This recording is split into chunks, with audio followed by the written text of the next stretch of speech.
when I first started working with what was then Housing New Zealand, we were building about 400 houses. And so what are you building now? So a week ago, we had about 6,700 homes under construction. Right, but in the last sort of 4 or 5 years since Kainga Ora has come into being, you've delivered about, or you've built anyway, about 8,300, haven't you? Yeah, so we've been slowly building up. The government set us targets for adding additional houses to our portfolio.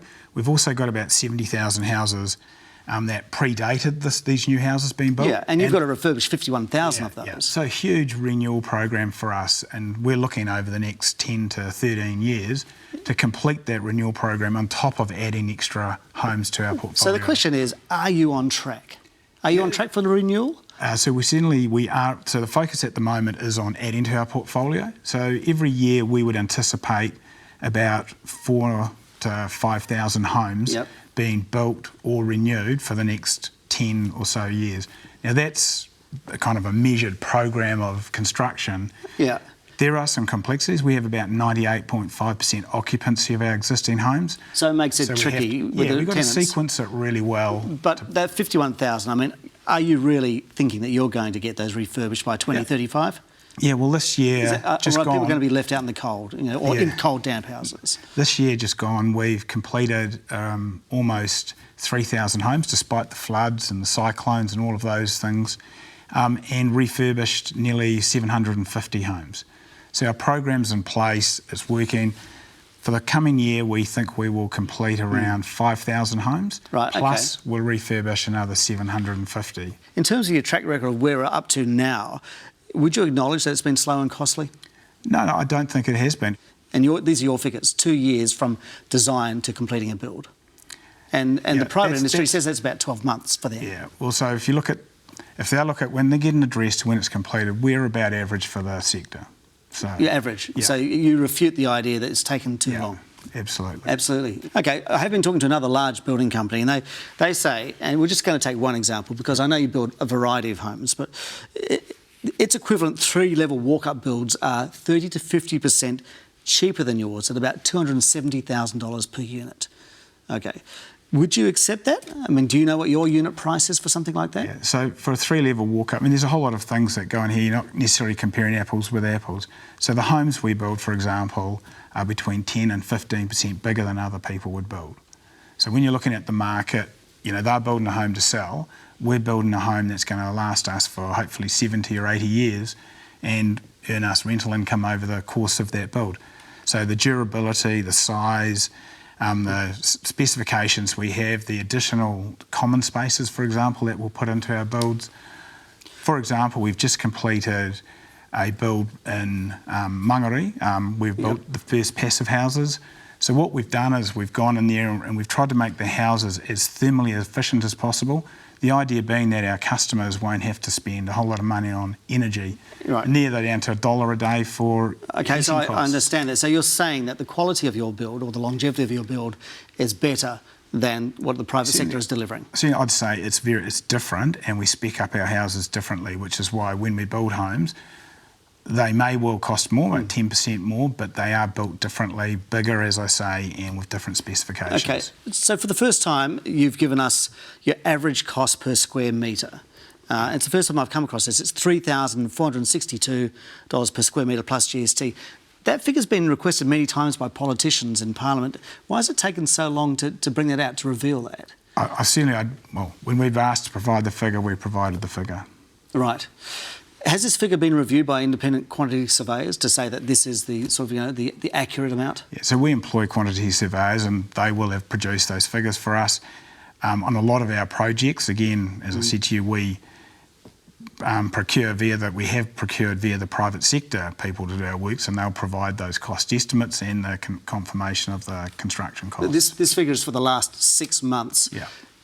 Is that an accurate reflection of the past 5 years? I think certainly it will have been lower over the last 5 years. We've had a lot of construction cost inflation, and the market certainly talked a lot about how the cost of materials and labour has gone up. It's one of the reasons why price of housing has gone up. So, that price there reflects the latest figures, but it has been one where we've seen a steady increase in costs. You're saying it would be cheaper for the previous 5 years? Definitely cheaper previously. What about the style of what you're building?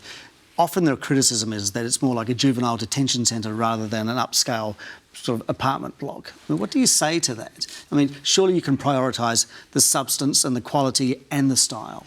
Yeah, I think that's it's a little bit unfair. It's one of those situations where beauty's in the eye of the beholder. We do win awards for the design of our homes. So at the recent Property Council Awards, I think 4 of our projects won awards for the quality of home. So, there is obviously mixed views about all types of construction. But yeah, I mean, we get architects to designers and they, occasionally I guess I look at things and I go, that's not how I'd like it, but we've got experts who are telling us this is a effective and efficient and appropriate standard of build. Okay. Let's talk about project velocity. It's your effort to reduce construction costs by 30%, halve the time it takes to build. So that is an acknowledgement that things haven't been working quickly enough, isn't it? Yeah. Well, as I say, we went to the market once we got the program of build that the government wanted from us, and we said to them, how do we work together to improve speed, reliability, quality, value for money? And they came back to us and gave us things. We tried it. We still weren't seeing an increase in those factors. So we went back and said, okay, we're going to have to work in a much more forensic level of detail to work out what's going wrong here. And as we work through it, we're doing things which are really transformational, and which we're working with people who have been in the industry for decades, who are saying this is the first time they've actually thought about the process and sequencing that you go through to build a home. I mean, one of the things that you see in the sector is a real fragmentation of all the people who are involved in building. So, and are you confident that this process that you're implementing is going to deliver on that? You're going to build 9,500 homes at a cost of $6.5 billion through this project? Through this design process? That'll be one of the processes we use to get those homes delivered. Yeah, absolutely. Okay. And the people we work with are the ones who are identifying the opportunities for us. I mean, we've tested this time and time again, pre-construction, and the results keep coming back. We do it way faster, and the number of hours of labour that go into designing and preparing the homes for consent goes down massively. But at the moment, you've only built 19 through this process. Yeah, but we have 700 homes working through the process. Okay. So we are still finalising our construction process testing. That's one where we are trying to completely change the way in which people approach build. I mean, when you actually step back and look at the processes you go through, there is a lot of opaqueness around how things are organised. I mean, if anyone who's done a renovation will know the way in which you phase things and the availability of labour is really difficult. So you're really hoping that this is really going to speed that up. I understand. Well, we've been through, tested it, proved it. It does dramatically improve things. Just before we go, I just want to understand. The aim of state housing and private housing is really to develop communities together. When are we going to get that? Is the problem that we see with the pushback against Kainga Ora the prejudice against state tenants, or is it the people who don't want state housing in their communities?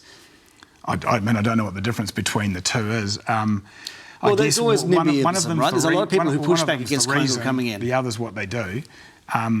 Look, I mean, our experience is when we have over 200,000 people live in our homes, and about half of them are kids, they qualify to live in our homes based on need.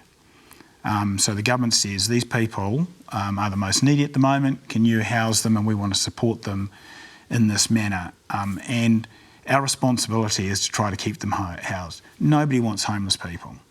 Nobody wants people sleeping in cars, on the streets, on sofas. That is not a good living situation for anyone to live in. So what we do is we do far more than any other landlord would. When we have problems with our customers, we'll go in and try and understand what's going on and help them to address those problems. Ultimately, when that doesn't work, then we will move them and try and find another place. That's your policy to relocate, isn't it? It's not to evict, but to relocate. Yeah, we don't want somebody to end up on the streets. So much there. Thank you very much for your time, Andrew Mackenzie. No worries. Thank you so much.